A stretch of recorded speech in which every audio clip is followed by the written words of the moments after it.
It's Shel C from PaperOcotilloStudio. Today I'm sharing with you day 4 of the hashtag AJOS Peculiar Persona Daily Art Journaling Challenge from our group Art Joy of Sharing on Facebook. We have prompts that are names, and the names give a hint as to what type of character you might create, and that's what it's all about this time. Daily art journaling by creating characters in your art journals and coming up with stories in your head about who they are and what they're doing. Today's prompt is Narayana Seductiva, and she seemed, in my head, a little bit on the, I don't know, well, seductive to me means kind of convincing someone to do something that they're not, seducing them into behavior that they might not do otherwise.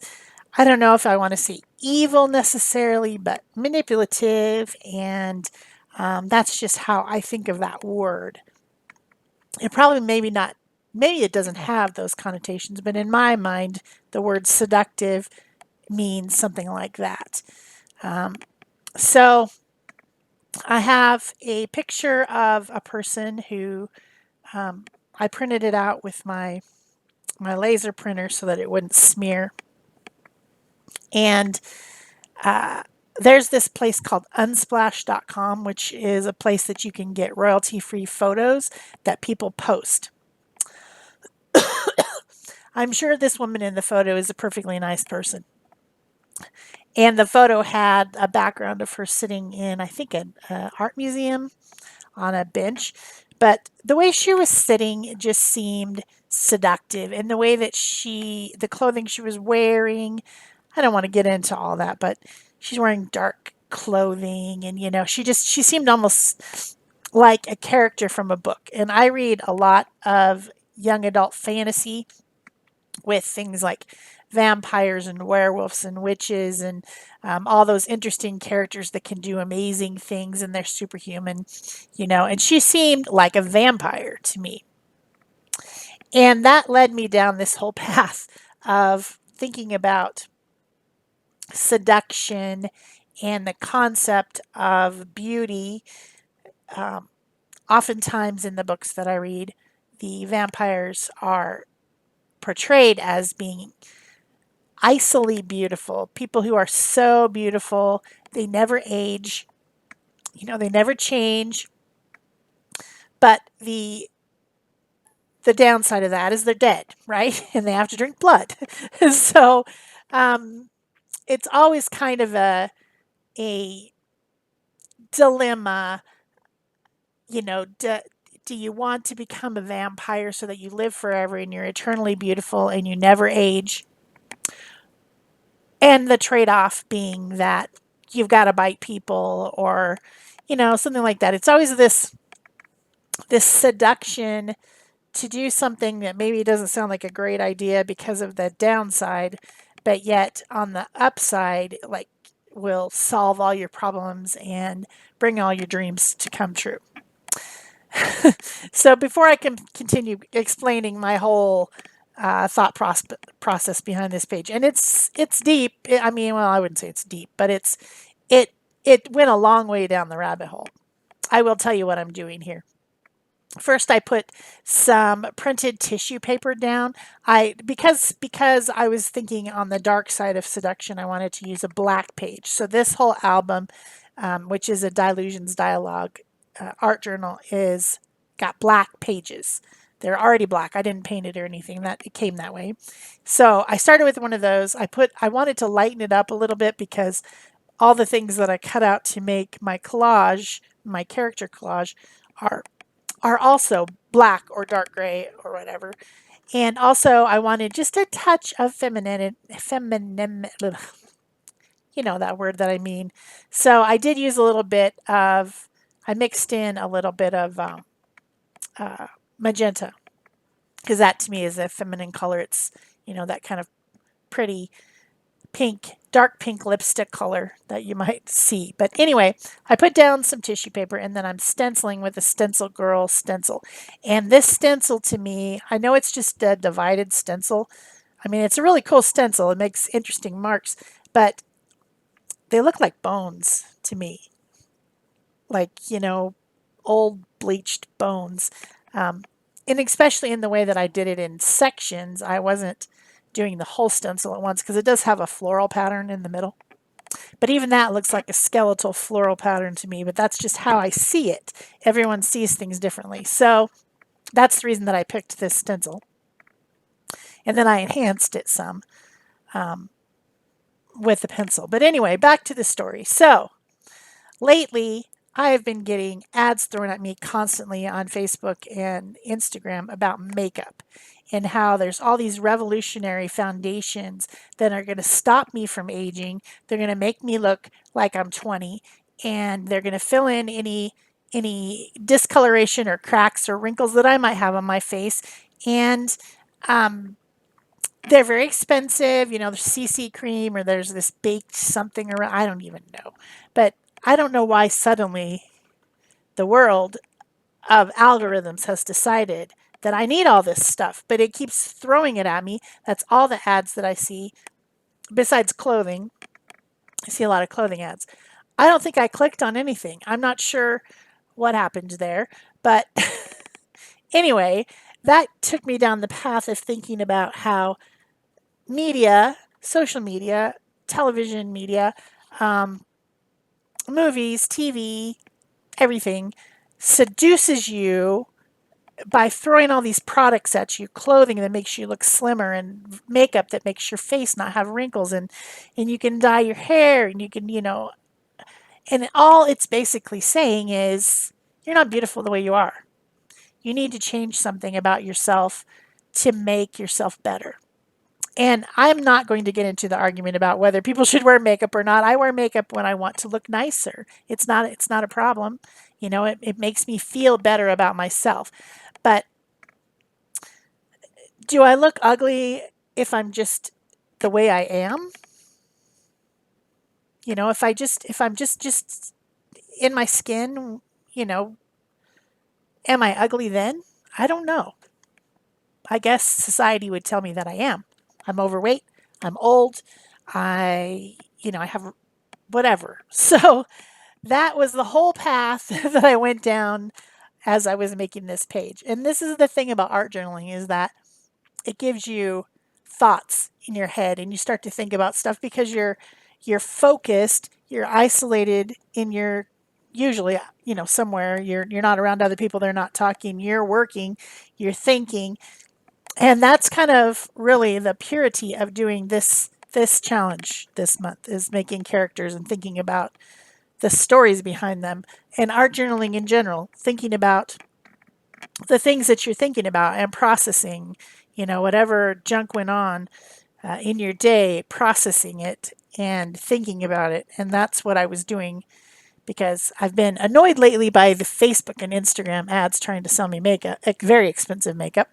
And also I am annoyed by ads in general trying to tell me stuff that I need to buy all the time. And a lot of times I fall for it.